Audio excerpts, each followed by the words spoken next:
you mentioned court and you mentioned the lawsuits you'd taken against Monsanto and others. Richard Feynman has this quote that I really love. He said, "I'd rather have questions without answers than answers that cannot be questioned." And you've described this quote unquote trust the experts ethos that we've seen recently as not a feature of science, but rather a feature of totalitarianism. And I've said it this way. I think it's similar to what you're saying, that science is a systematic method of questioning. When you say don't question the science, you're saying don't question the questioning. Like it's a nonsensical phrase when you decompose it. It's oxymoronic.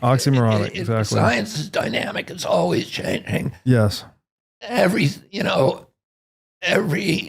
mean, look at Galileo, look at Copernicus. Mm-hmm. They were challenging scientific orthodoxies by using the scientific method. Look at Newton. Exactly.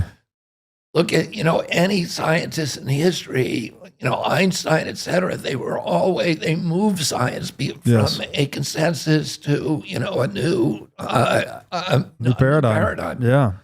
And motivated by a loving, caring pursuit of the truth, actually, right? Like Galileo put himself at risk to break new grounds and things like that. So Galileo actually recanted because he was told, if you don't recant, right, we're going to burn you at the stake. Yeah. So he recanted. He said, the sun doesn't move. And then he famously, when he was leaving the courtroom, he said to himself, but it was audible to people around him, and yet it moves. Mm-hmm. So, he was like, I'm going to say what you tell me to do, but, it moves. We can't stop it. Right, it's moving.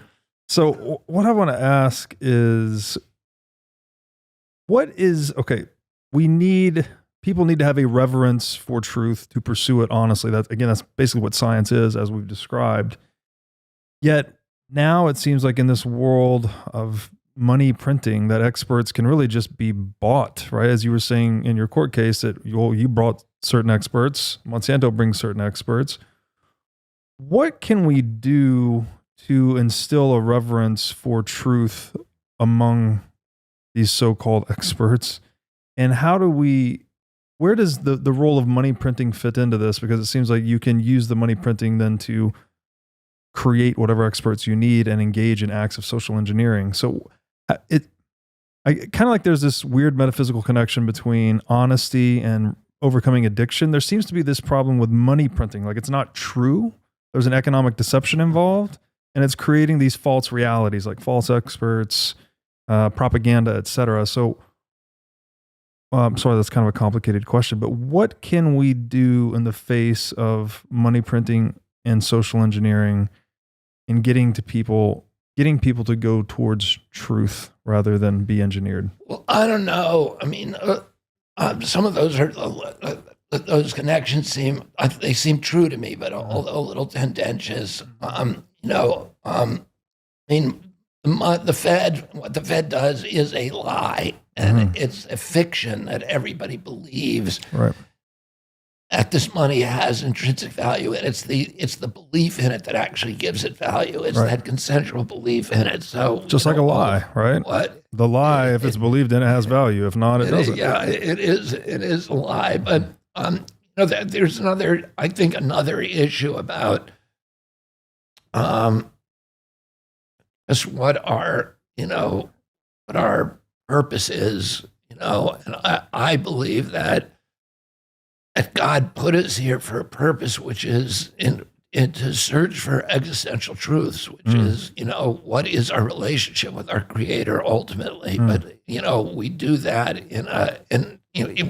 each of us is given a different set of gifts, a different set of passions, and in our own, whether you're a writer, whether you're an artist, whether you're a doctor, whether you're a scientist or lawyer, all of us, our job ultimately is to search for existential truths. And some of us do that through the adversarial method, like in law. You take a position that you may not necessarily believe, but it's an extreme position, and you make your argument, make your best argument, then you let the jury, hopefully it's a system where a jury actually says, which of these is true? So you're looking for existential truth. Science is supposed to be a search for existential truth.